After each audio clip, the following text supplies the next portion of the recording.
El gran predicador Charles Spurgeon dijo alguna vez: poca fe traerá su alma al cielo, pero mucha fe traerá el cielo a su alma. ¿Cómo le gustaría a usted tener una gran fe? Y espero que ese sea su anhelo. Y cuando venga a Jesucristo, Dios lo inscribirá en la escuela de la fe. La vida será el salón de clases, la Biblia será el libro de texto, los profetas y apóstoles serán los profesores, y Abraham será el rector de la escuela de la fe. Así que vamos a aprender algo sobre Abraham. Su nombre ha sido conocido a través de los siglos. Es amado y reverenciado por los judíos y los cristianos. Abraham fue un gran hombre. Es llamado el padre de aquellos que creen. Y la mayor parte del capítulo 11 de Hebreos, que habla de los campeones o los héroes de la fe, se refiere a la vida de este gran hombre llamado Abraham. Bien, leamos Hebreos 11, los versículos del 8 al 13. Por la fe Abraham, siendo llamado, obedeció para salir al lugar que había de recibir como herencia, y salió sin saber a dónde iba. Por la fe habitó como extranjero en la tierra prometida, como en tierra ajena, morando en tiendas con Isaac y Jacob, coherederos de la misma promesa. Porque esperaba la ciudad que tiene fundamentos, cuyo arquitecto y constructor es Dios. Por la fe también la misma Sara, siendo estéril, recibió fuerza para concebir y dio a luz aún fuera del tiempo de la edad, porque creyó que era fiel quien lo había prometido. Por lo cual también de uno, y ese ya casi muerto, salieron como las estrellas del cielo en multitud, y como la arena innumerable que está en la orilla del mar. Conforme a la fe murieron todos estos sin haber recibido lo prometido, sino mirándolo de lejos y creyéndolo, y saludándolo, y confesando que eran extranjeros y peregrinos sobre la tierra.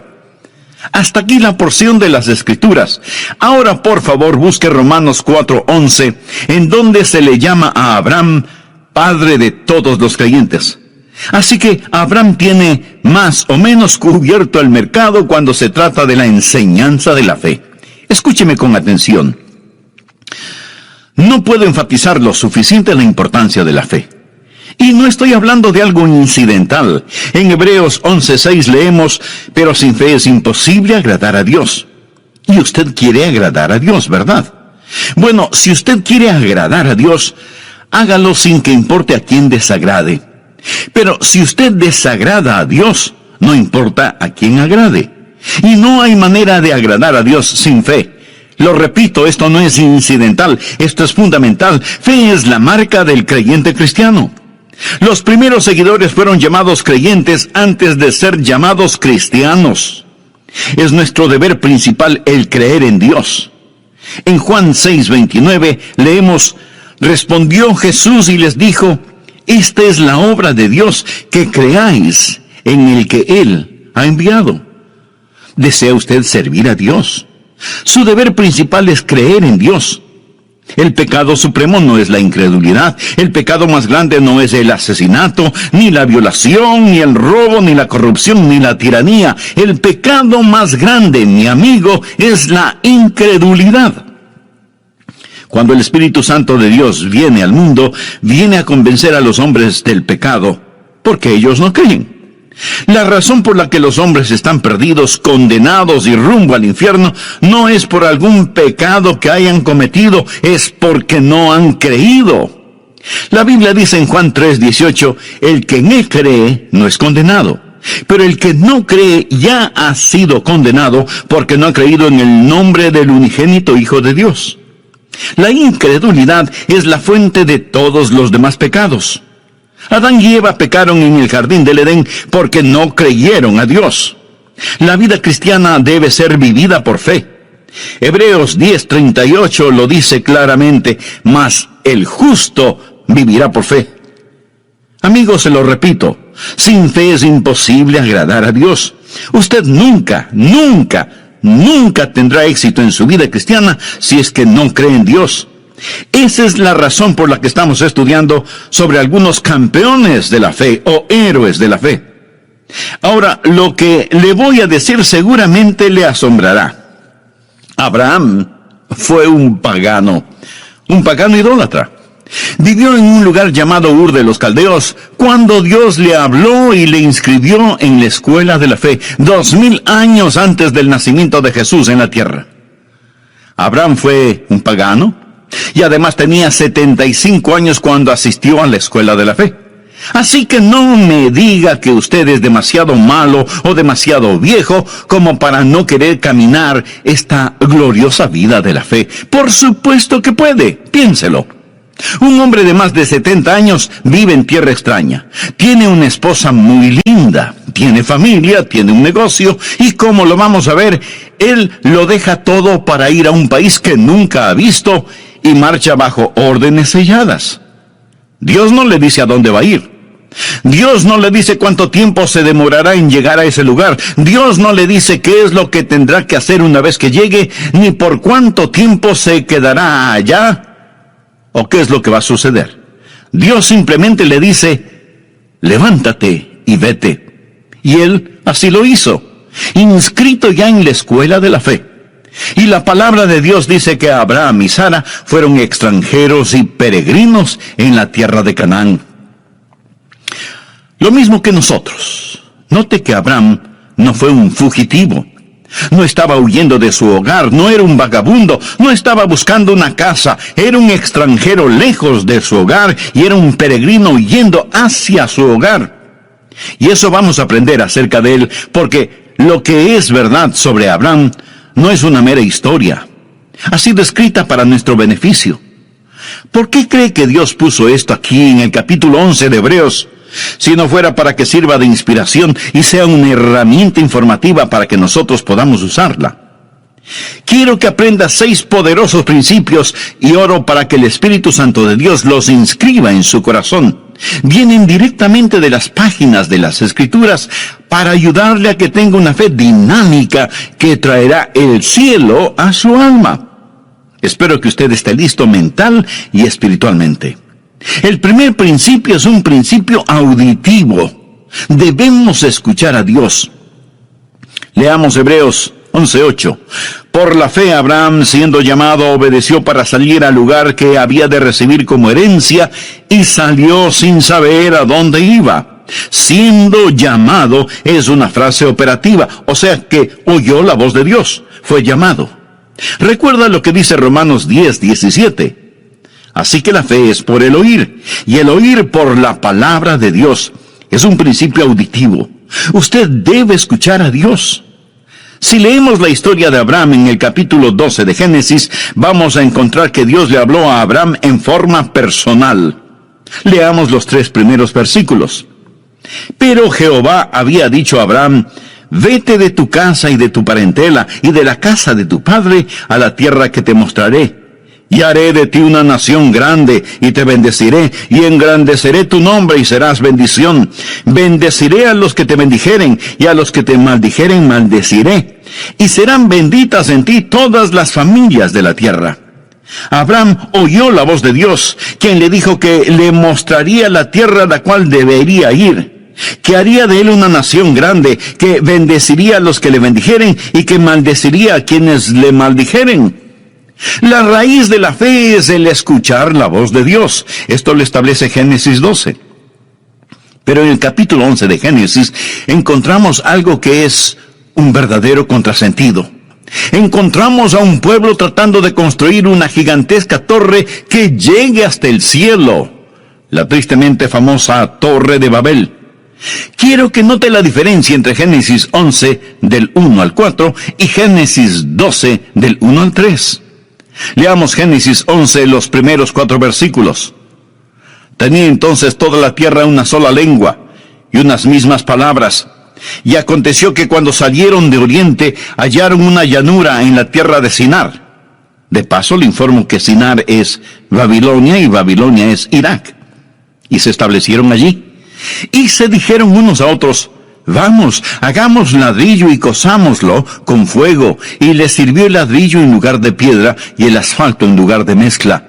Y dijeron, vamos, edifiquémonos una ciudad y una torre cuya cúspide llegue al cielo y hagámonos un nombre por si fuéremos esparcidos sobre la faz de la tierra. Ahora comparemos eso con Génesis 12. En los 3 primeros versículos, Dios dice varias veces lo que Él hará, y le dice a Abraham: te llevaré a un lugar especial, te bendeciré, haré de ti una nación grande. En Génesis 11, el hombre dice: hagamos esto y hagamos aquello. Mi amigo, la mayoría de las personas en nuestra ciudad y en todas las ciudades del mundo están en el negocio de hagamos esto y hagamos aquello. Estamos tratando de edificar rascacielos hasta el infierno. Estamos tratando de construir utopías. La fe escucha la voz de Dios cuando dice: haré. Esta gente en la tierra de Sinar no solo querían construir una torre que llegara al cielo, sino que también querían tener un nombre imperecedero. Y pregunto, ¿alguien sabe alguno de esos nombres? La respuesta es no. Sabemos del nombre de Abraham porque Dios le dijo: engrandeceré tu nombre. Pero surge una gran pregunta: ¿cómo podemos escuchar la voz de Dios? Eso es lo que la mayoría de nosotros preguntamos. Algunos vienen a mí diciendo: pastor, quisiera escuchar la voz de Dios. ¿Qué debo hacer? ¿Cómo puedo yo, un simple mortal, decir cuál es la voluntad de Dios y por lo tanto creer en Dios? En nuestras oraciones muchas veces decimos: Señor, si es tu voluntad. ¿Alguna vez usted ha orado de esa manera? Señor, si es tu voluntad, haz esto. Si es tu voluntad, haz aquello. Señor, si es tu voluntad, sana. Muéstranos qué hacer. Protégenos. Ahora, si usted no conoce la voluntad de Dios, esa es una buena manera de orar, pero no es la mejor manera de orar. La mejor forma de orar es diciendo: Señor, esta es tu voluntad y te agradezco por ella y voy a permanecer en ella. Por favor, anote al margen 1 Juan 5:14. Y esta es la confianza que tenemos en Él, que si pedimos alguna cosa conforme a su voluntad, Él nos oye. ¿Tiene usted la confianza como para decir: Señor, esta es tu voluntad, confío en ella? Ahí es cuando se hace presente una gran fe. Una gran fe no es el producto de tratar de adivinar la voluntad de Dios. Pastor, ¿cómo podemos escuchar la voz de Dios? Bueno, primero vamos a tener que admitir que Abraham escuchó la voz de Dios de una manera en que ninguno de nosotros la ha escuchado. Al menos, así lo creo. Dios se apareció a Abraham y le habló. Se le apareció como el ángel de Jehová. Note lo que dice Génesis 12:7. Y apareció Jehová a Abraham, así se llamaba entonces, y le dijo: a tu descendencia daré esta tierra. Y edificó allí un altar a Jehová, quien le había aparecido. Dios nunca se me ha aparecido de esa manera, ni siquiera a Moisés. Dios le habló a Moisés desde una zarza ardiendo. Yo nunca he visto una zarza ardiendo en forma sobrenatural. Dios le habló a Moisés sobrenaturalmente. Leo en la Biblia que Dios le habló a Saulo, quien más tarde sería el apóstol Pablo. Le habló en el camino a Damasco. Se le apareció en una visión en medio del resplandor del sol del mediodía, y Saulo oyó una voz desde el cielo. Yo nunca he escuchado algo así. Nunca he visto algo así. Simón Pedro estaba en el techo de una casa, y un ángel vino a él y tuvo una visión. Todas estas personas escucharon la voz de Dios en forma sobrenatural. ¿Es eso lo que estamos esperando hoy? Esa no es la norma para nosotros. ¿Significa entonces que no podemos escuchar la voz de Dios? No estoy diciendo eso. ¿Significa que somos menos? No. Significa que somos más. ¿Tenemos menos ventajas? No. Hoy tenemos mayores ventajas. Escuche atentamente. Para conocer la voluntad de Dios, tenemos mayores ventajas. Busque Hebreos 1, versículos 1 y 2. Dios, habiendo hablado muchas veces y de muchas maneras en otro tiempo a los padres por los profetas, en estos postreros días nos ha hablado por el Hijo, a quien constituyó heredero de todo y por quien asimismo hizo el universo. Bueno, ¿cómo Dios nos habla por su Hijo? La Biblia nos enseña que tenemos 3 cosas: la palabra escrita de Dios, la mente de Cristo y la guía del Espíritu Santo. Ahora, eso no nos hace menos que las personas del Antiguo Testamento. Más bien es una gran ventaja. Esos personajes del Antiguo Testamento, antes de tener las Escrituras, antes de saber lo que ahora nosotros sabemos por el Espíritu Santo que mora en nosotros, tenían que esperar que Dios se manifestara mediante una revelación abierta, una visión, una teofanía. Nosotros no tenemos que hacerlo. Mi amigo, cualquier instante podemos abrir la Biblia y escuchar la inspirada, infalible palabra de Dios. Así que no pierda la oportunidad. Cuando nací de nuevo, fui regenerado y recibí lo que la Biblia llama la mente de Cristo. Veamos lo que dice 1 Corintios capítulo 2, desde el versículo 14. Pero el hombre natural, esto es, el no salvado, no percibe las cosas que son del Espíritu de Dios, porque para él son locura, y no las puede entender, porque se han de discernir espiritualmente. En cambio, el espiritual juzga todas las cosas, o sea que evalúa las cosas para tomar una decisión apropiada. Pero él no es juzgado de nadie, porque ¿quién ha conocido la mente del Señor? ¿Quién la instruirá? Ahora ponga atención a la siguiente frase.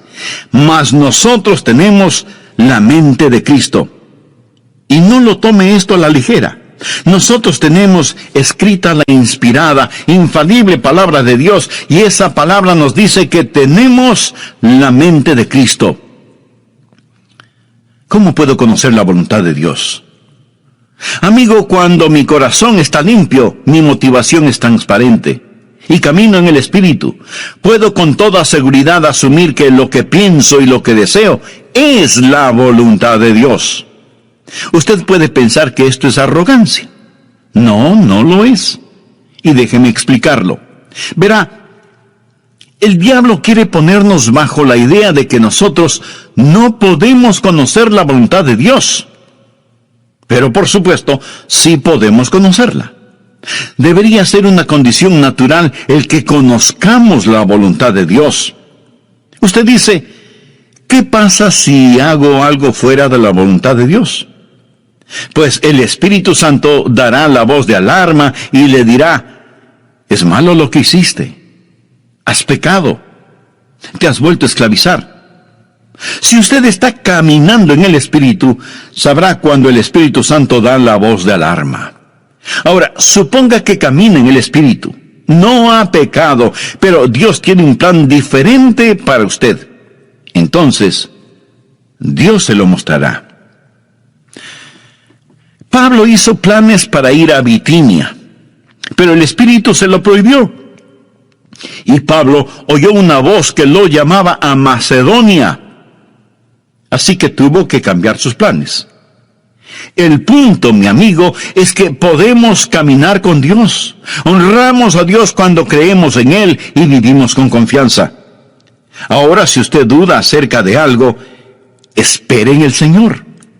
Y comience a cultivar la rara virtud de la paciencia. No trate de correr más rápido que Dios.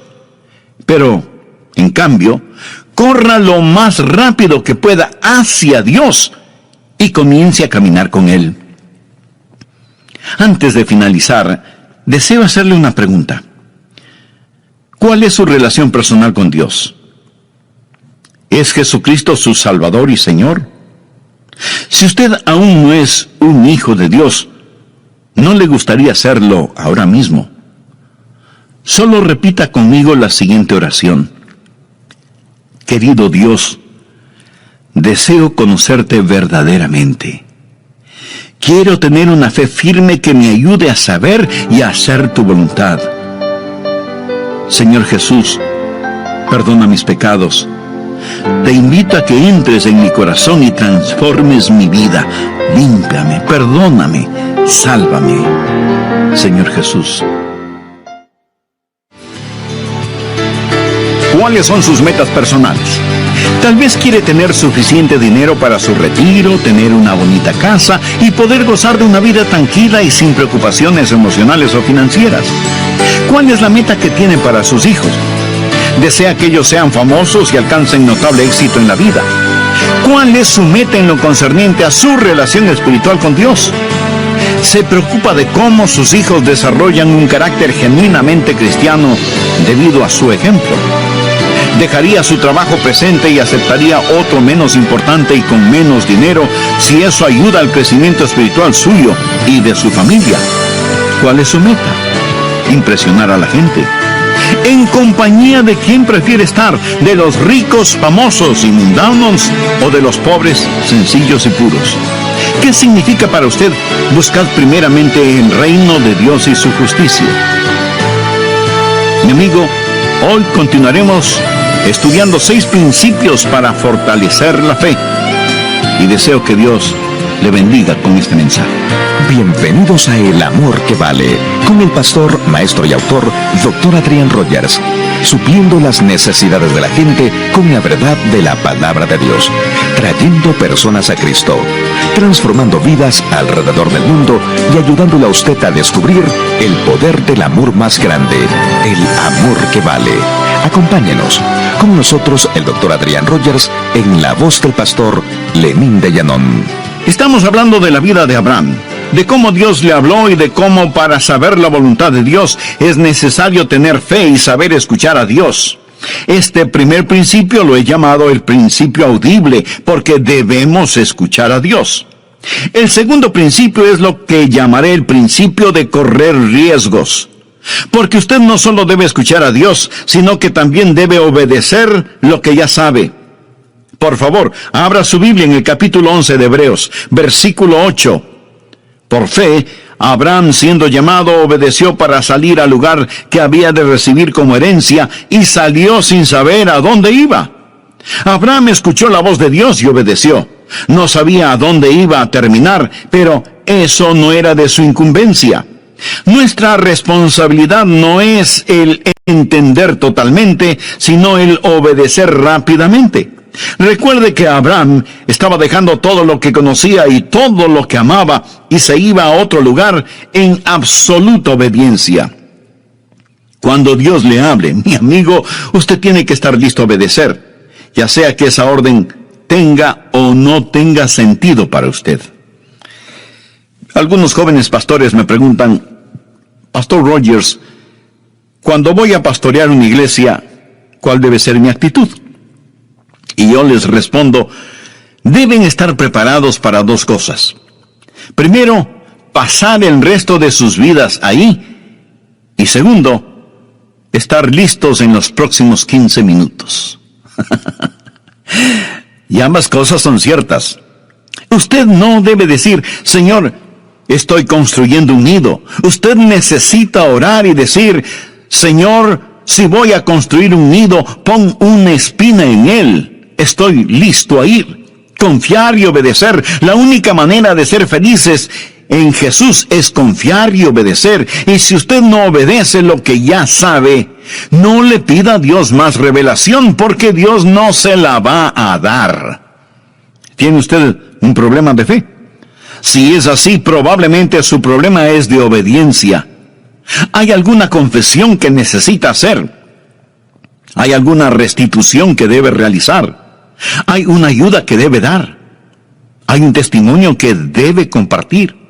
¿Hay algún lugar a donde debe ir? Obedezca, obedezca. ¿Desea tener fe? El primer principio es el principio auditivo. Escuche a Dios. El segundo principio es el principio de correr riesgos. Obedezca a Dios.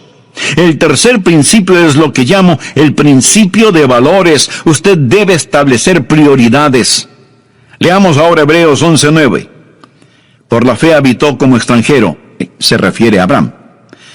Por la fe habitó como extranjero en la tierra prometida, como en tierra ajena, morando en tiendas con Isaac y Jacob, coherederos de la misma promesa, porque esperaba la ciudad que tiene fundamentos, cuyo arquitecto y constructor es Dios. Abraham era un extranjero lejos de su hogar y era un peregrino yendo hacia su hogar. En ese tiempo, Canaán no era su tierra. Él esperaba la ciudad que tiene fundamentos, cuyo arquitecto y constructor es Dios. Vive bajo una carpa y no entierra las estacas demasiado profundo, porque su lema era: este mundo no es mi hogar, solo estoy de pasada. Abraham tenía una prioridad diferente. Ahora, la razón por la cual muchos no tienen fe es porque sus prioridades son erróneas. Pensamos que la fe es una forma en que la voluntad del cielo se realiza en la tierra. Pensamos que es una manera en que nuestra voluntad se realiza en el cielo. Fe es la forma en que Dios realiza la voluntad del cielo en la tierra. Venga tu reino, sea hecha tu voluntad, como en el cielo, así también en la tierra. Espero que usted se dé cuenta que nuestra ciudadanía está en el cielo, y no debemos estar tan apegados a las cosas de este mundo, porque desaparecerán como humo. Los éxitos más notables del hombre desaparecerán como vapor. Leemos en Filipenses 3:20, mas nuestra ciudadanía está en los cielos, de donde también esperamos al Salvador, al Señor Jesucristo. Si usted está viviendo para este mundo, usted no tiene fe. Santiago lo dice muy enfáticamente: oh almas adúlteras, ¿no sabéis que la amistad del mundo es enemistad contra Dios? Cualquiera pues que quiera ser amigo del mundo, se constituye enemigo de Dios. ¿Es usted mundano y se pregunta por qué no tiene fe? ¿Piensa que Dios va a otorgar fe a sus enemigos? Abraham no fue un amigo del mundo. Cuando usted se vuelve amigo del mundo, entonces usted comienza a vivir mundanalmente. Veamos lo que dice Primera de Juan 2, desde el versículo 15. No améis al mundo, ni las cosas que están en el mundo. Si alguno ama al mundo, el amor del Padre no está en él. Porque todo lo que hay en el mundo, los deseos de la carne, los deseos de los ojos y la vanagloria de la vida, no proviene del Padre, sino del mundo. Y el mundo pasa y sus deseos. Pero el que hace la voluntad de Dios permanece para siempre. Recuerde que la fe viene por la voluntad de Dios. Piense en eso. Cuando usted se vuelve amigo del mundo y comienza a amar las cosas del mundo, ¿qué es lo que sucede? Que usted se va a amoldar a las cosas del mundo. Leamos Romanos 12:2. No os conforméis. Quiere decir que no debemos dejarnos manipular ni amoldar. No os conforméis a este siglo, sino transformaos por medio de la renovación de vuestro entendimiento, para que comprobéis cuál sea la buena voluntad de Dios, agradable y perfecta. Recuerda lo que dije, que usted necesita la mente de Cristo para conocer la voluntad de Dios. Pero si este mundo le está apretando, amoldando por medio de la televisión, la música, las modas, las finanzas, etc., y usted se lo permite, no es de extrañarse que usted no tenga la mente de Cristo, ni entienda la voluntad de Dios para su vida. Y todo comienza con la amistad con el mundo, que se transforma en amor por las cosas del mundo, luego en identificación con las cosas del mundo, para terminar siendo condenado con el mundo. Primera de Corintios 11:32 dice: mas siendo juzgados, somos castigados por el Señor, para que no seamos condenados con el mundo. Hay buenas ilustraciones sobre esto. Abraham tenía con él un sobrino llamado Lot, quien seguía a Abraham. La Biblia nos dice que Abraham vivía en una carpa y que Lot armó la suya, pero con la vista hacia Sodoma, moviéndose hacia el mundo. Su esposa llegó a ser parte de la clase social alta en Sodoma, y sus hijas seguramente fueron cachiporreras en el colegio de Sodoma. Lot se volvió un hombre de negocios y seguramente llegó a ser un importante concejal de la ciudad de Sodoma. Pero cuando el juicio de Dios cayó sobre Sodoma, Lot lo perdió absolutamente todo. En la actualidad se oye mucho acerca de la separación de la iglesia y el Estado. ¿Sabe que el mensaje que necesita ser predicado hoy más que nunca es la separación de la iglesia y el mundo? La palabra de Dios es enfática en señalar que los hijos de Dios estamos en el mundo, pero no somos del mundo. Cuando miro a los creyentes promedio hoy en día, con tristeza tengo que admitir que se parecen, se visten, hablan, fuman, beben, ven las mismas películas, van a los mismos espectáculos, escuchan la misma música que los inconversos. O sea, siguen amando las cosas del mundo. Mi amigo, los hijos de Dios debemos ser diferentes. Si a usted lo llevaran preso por ser un creyente, tendrían suficientes evidencias como para condenarlo. Debemos ser diferentes. Quisiera hacerle unas preguntas muy personales. ¿Cuáles son sus metas? Tal vez quiere tener suficiente dinero para su retiro, comprar una bonita casa y poder gozar de una vida tranquila y sin preocupaciones emocionales o financieras. ¿Cuál es la meta que tiene para sus hijos? ¿Desea que ellos sean famosos y alcancen notable éxito en la vida? ¿Cuál es su meta en lo concerniente a su relación espiritual con Dios? ¿Se preocupa de que sus hijos desarrollen un carácter genuinamente cristiano debido al ejemplo que ven en usted? ¿Dejaría su trabajo presente y aceptaría otro menos importante y con menos dinero si eso ayuda al crecimiento espiritual suyo y de su familia? ¿Es su meta solo impresionar a la gente? ¿En compañía de quién preferiría estar? ¿De los ricos, famosos y mundanos o de los pobres, sencillos y puros? ¿Qué significa para usted la frase, buscad primeramente el reino de Dios y su justicia? Mi amigo, sin fe es imposible agradar a Dios. Y deseo que grabe en su corazón que si usted agrada a Dios, no importa a quién desagrade, pero si usted desagrada a Dios, no importa a quién agrade. Bien, veamos el cuarto principio, que es el principio de visión. Mantenga enfocada su fe. Usted está escuchando este mensaje, este momento, y aún puede estar de acuerdo con lo que estoy diciendo, pero tan pronto como usted comience a hacer otras cosas, este mensaje puede quedar fuera de foco si es que no tiene cuidado. Nuevamente veamos Hebreos 11:10. Porque esperaba la ciudad que tiene fundamentos, cuyo arquitecto y constructor es Dios. Aquí la palabra operativa es esperaba. Ahora leamos el versículo 13. Conforme a la fe murieron todos estos sin haber recibido lo prometido, sino mirándolo de lejos. Este es el principio de visión del que estoy hablando. Y creyéndolo, y saludándolo, y confesando que eran extranjeros y peregrinos sobre la tierra. Es fácil perder el enfoque que tenemos sobre los valores correctos. Es tan fácil el tener pensamientos y deseos mundanos. Anote al margen Colosenses 3, los 2 primeros versículos.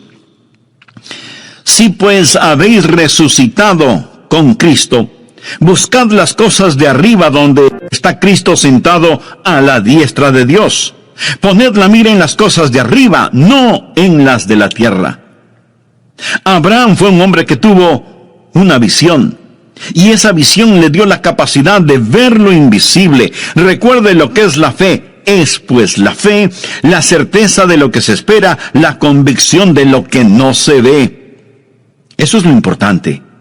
Mire otra vez el versículo 13. Conforme a la fe murieron todos estos sin haber recibido lo prometido, sino mirándolo de lejos. Quiere decir que vieron lo invisible. Vieron cosas que no eran visibles, porque fe es ver lo invisible. Y es absolutamente verdad que por fe podemos ver lo invisible. Segunda de Corintios 4:18 es un versículo interesante. No mirando nosotros las cosas que se ven, sino las que no se ven. Pues las cosas que se ven son temporales, pero las que no se ven son eternas. ¿Es esto una contradicción? Pablo dice que no estamos mirando lo que podemos ver, sino que miramos lo que no se puede ver. La fe ve lo invisible, conoce lo desconocido y hace posible lo imposible. Es una visión que está enfocada, y usted debe mantener su fe en estas cosas. Un hombre fue al consultorio de un psiquiatra. La enfermera fue donde el doctor y le dijo: Doctor, aquí está un hombre que dice que necesita verle, pero creo que está loco, porque piensa que es invisible. Y el doctor le dice a la enfermera, entonces, dígale que no le puedo ver. Mi amigo, hay un mundo invisible. Hay un mundo que es mucho más real que este mundo, y todos estos héroes de la fe fueron personas que pudieron ver lo invisible. Nosotros vivimos una vida en donde todo lo que vemos está frente a nuestros ojos. La familia, la casa, el carro, el trabajo, la oficina, etc. No vemos la necesidad de visión. Nunca miramos hacia el cielo. No queremos ver más allá de nuestras narices. Aún en nuestro mundo material hay gente que deja su marca. Exploradores, novelistas, inventores, científicos, deportistas. Todos estos tienen la habilidad de ver lo invisible. El hecho de que esté hoy predicando este mensaje es porque Dios puso un sueño en mi corazón y ahora ese sueño es realidad. Cuando Disney World fue inaugurado en Orlando, en la Florida, el programa comenzó con un extraordinario desfile. Miles de invitados especiales estaban en las tribunas. Walt Disney ya había fallecido, pero la viuda de Walt Disney estaba entre los ejecutivos de la empresa. El programa fue una fantasía propia de Disney. Una señora que estaba sentada junto a la señora Disney comentó, «Es una pena que su esposo no esté aquí para ver todo esto». Y la señora Disney le contestó, «Oh, pero él lo vio. Por eso, todo esto está aquí». En su mente, él vio lo invisible, pero él no vio lo que sucede en la actualidad en su famoso parque de diversiones, se lo puedo asegurar. Si él supiera lo que está pasando, probablemente estaría dando vueltas en su tumba. Amigo, todo comienza con una visión. El quinto principio es el principio de vigilancia. Usted debe proteger su corazón. El diablo hará guerra contra su fe. Hebreos 11:11 dice, por la fe también la misma Sara, siendo estéril, recibió fuerzas para concebir y dio a luz aún fuera del tiempo de la edad, porque creyó que era fiel quien lo había prometido. Dios le había dado a Abraham una promesa, pero usted sabe que él y Sara dejaron de mirar a Dios e hicieron cosas muy negativas. Abraham fue hacia Egipto cuando Dios le había puesto en Canaán. Pero Dios puso a prueba su fe y Abraham al principio fracasó en la prueba. Amigo, Dios probará su fe. Una fe que no puede ser probada, no puede ser una fe confiable. La Biblia habla de las pruebas de nuestra fe. Cuando usted vive una vida de fe, no todo es color de rosa. Su fe va a ser probada. Abraham debió quedarse en la tierra de Canaán a pesar de que había hambruna. Si él sabía que Dios lo puso allí, debió haber dicho, aunque pase hambre me voy a quedar. Si Dios me puso aquí, Él me cuidará. Esté vigilante. Su fe va a ser atacada. No siempre va a ser fácil vivir una vida de fe. No crea que todos los salvados están dentro de las iglesias y que todos los perdidos están fuera de las iglesias. No es cierto. En el hogar, no crea que no va a tener ningún problema en su vida matrimonial solo porque tiene fe.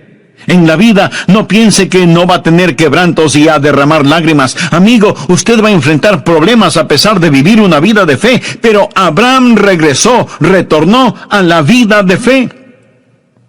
Vamos ahora al sexto y último principio, el principio de la victoria. Goce de las bendiciones. Hebreos 11:12 dice, por lo cual también de uno, y ese ya casi muerto, salieron como las estrellas del cielo en multitud, y como la arena innumerable que está a la orilla del mar. Sara dio a luz un hijo. El nombre de Abraham es conocido. Su descendencia es multitudinaria. Abraham ha sido una bendición para el mundo. Ha sido una bendición para mí. Dios le dio a Abraham la tierra, engrandeció su nombre. Y ahora piensa en todas las cosas que Dios hizo por medio de Abraham. De Abraham salió la nación judía, los profetas, las escrituras. Y en la carne de la semilla de Abraham vino nuestro Señor Jesucristo. Y todo eso vino por fe. Amigo, Dios quiere salvarle. Y la vida de fe comienza con un paso de fe. Y ese paso de fe es recibir a Jesucristo como Señor y Salvador. ¿Quisiera usted dar ese paso de fe ahora mismo? Entonces le invito a repetir conmigo la siguiente oración. Querido Dios, te pido que me ayudes a dar este paso de fe para recibir a Jesucristo en mi corazón. Quiero ser perdonado de mis pecados. Quiero vivir una vida que te honre a ti y que sea de bendición para quienes me rodean. Señor Jesús, agradezco el que hayas puesto tu misma vida para perdonarme y darme vida eterna. Este mismo momento te recibo